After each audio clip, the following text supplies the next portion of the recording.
Alberta and Saskatchewan are looking to secede from Canada. Whether or not they want to be independent or join the United States is still up in the air, but the fact of the matter is they're extremely unhappy with the government in Ottawa and the 10 years of Liberal government that they've had to endure. France has stepped into the realm of total government collapse with the Prime Minister being ousted after only 9 months and President Macron hemorrhaging support over his handling of France's immigration and economic issues. Germany's new AfD party, often considered far-right by opponents, had candidates for an upcoming election face 16 totally natural and unsuspicious deaths, according to the German police. Not to mention, the United Kingdom, the bastion of free speech, has decided that fining somebody $12,000 for silently praying in front of an abortion clinic is a totally reasonable recourse. Remember, these are the beacons of society that they want you to worship. These are the people that have said, hey, we have free education and free healthcare. You should look at us and say, hey, we're the ones that are in charge. But you need to remember that the United States under Donald Trump is actually the bad guy for seeing the train wreck that the entirely liberal governments appear to be pushing for. Remember, every single one of these governments is a majority left-leaning on various parts of the scale. The basic principles of biological evolution would tell you that putting all of your eggs in one basket is a mistake. Now that the quality of life is failing across the board in every single nation except BRICS alliance, how will the West regain the respect of its people? People whose families built these nations. People who are born and raised in the host nation and understand its history and the work it takes to keep the engines of a nation running. This is where the separation of the two ideologies of left and right can clearly be divided, and it's as simple as, who do we want driving the economy? If you are part of the majority class, this is your original sin in the new religion that looks suspiciously like Marxism. Karl Marx's favorite quote was, all that exists deserves to perish, and appears to be the end result of any nation adopting this ideology. Middle-class Americans used to be the focus of the Democratic Party. They were defending unions and attempting to negotiate trade deals that would allow goods to flow across borders easier with our neighbors, but in the post-Clinton era, they have been slipping on their promises. Bush completely borked up the Middle East, and his administration was in charge of regulations when the crash of '08 happened, but Obama's idea was to fix it was handing most of the 2009 stimulus package to Larry Fink, everybody's favorite BlackRock CEO. But remember, that tax money being used to gobble up the subprime mortgage bubble housing surplus was good for the economy and actually saved it. Not to mention the auto industry bailout that allowed them to move a large percentage of their facilities to Mexico to keep prices low. But this had the long-term effect of opening the floodgates to moving 25% of the entire industry to Mexico since then. But remember, Americans don't do hard jobs. They just vibe code and DoorDash, so it's okay. Now back to BlackRock. I mean, look at how valuable their favorite asset, housing, has become. How could that not be a good thing? For some reason, we can't ever criticize Obama, even though the only thing anybody still supporting the guy has to say is Obamacare was kind of good.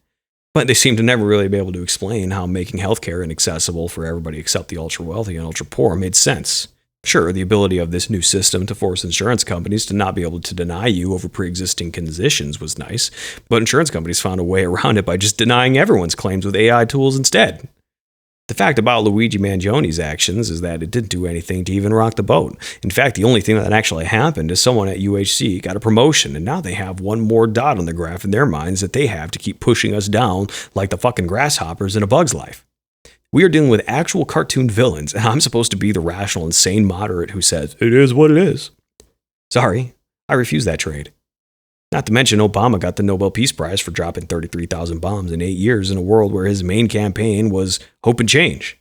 The only hope was that you don't notice how much their ideas suck, and the only change was that they had a black guy doing it instead. We picked an Ivy League smooth-talking lawyer over an actual war hero who understands what happens when things go off the rails. And then the second time, we picked the same dude over Mitt Romney, who has one of the most successful implementations of government-assisted healthcare infrastructure in the country because Romney was a dorky Mormon. Good job, Gen X and baby boomers. You aren't racist, but you are retarded. But I can't blame old people because I was a liberal myself until 2024. Now everybody's favorite Roomba cosplayer, Joe Biden. This fucking guy tricked us into thinking he was cool and with it as a 65-year-old man. The Biden-Obama bromance was something of a legend. Really made you feel like you were coming into a world where you were going to fuck bitches and get money. Kind of like our grandparents had it before they hoarded all the gold like a dragon from Lord of the Rings. Somehow, him handling the post-COVID rebuild in a way that saw the largest transfer of wealth to the 1% that has ever happened in the history of time was also just a par for the course and totally normal. The guy was in bed by 6 o'clock in the afternoon and had 2 speeches a year. And most Americans had faith that we had a professional team working behind the scenes to keep the movie Contagion from becoming more prophetic than it already was. Instead, we ended up with a president who couldn't remember he shut down offshore drilling in the Atlantic without really providing any real alternative for that energy. Oh, but global warming. Global warming isn't an excuse to tank the economy. China isn't going to stop, and Western-generated energy is the cleanest in the world by miles. If you think Deepwater Horizon in the Gulf was bad, imagine Chinese-operated oil rigs built with the same integrity of a Chinese investment skyscraper. They have no environmental regulations, and their favorite economic tool is to starve about 25% of their population to death every 100 years or so. So if you want to hand the torch over to them to save the planet, I got news for you. We are the only ones who are trying. The fact is, every single liberal I know has the favorite hobby of flying around the world and buying a bunch of useless shit. So really, their performative climate activism is about as hilarious as the way people bounce when they hit the ground after falling from a skyscraper.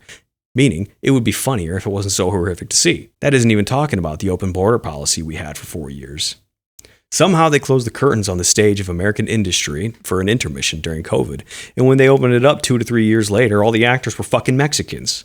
But hey, you shouldn't question the left because who else is going to care about chemically castrating minors before they even hit puberty? What are you, some kind of a monster who hates children and brown people? So let's get back to the Europeans. These fucking people spent the post-World War II era where the United States was single-handedly taking on the most evil form of government that has ever existed in the history of mankind, communism. And I know that sounds like dramatic McCarthyism, but if we total the deaths in the 100 years that communism has been on this planet, it is more than likely the single largest extermination of human life in the shortest amount of time that has ever happened. Karl Marx's favorite quote was, "All that exists deserves to perish," and he failed to take care of his family even after receiving a windfall of cash.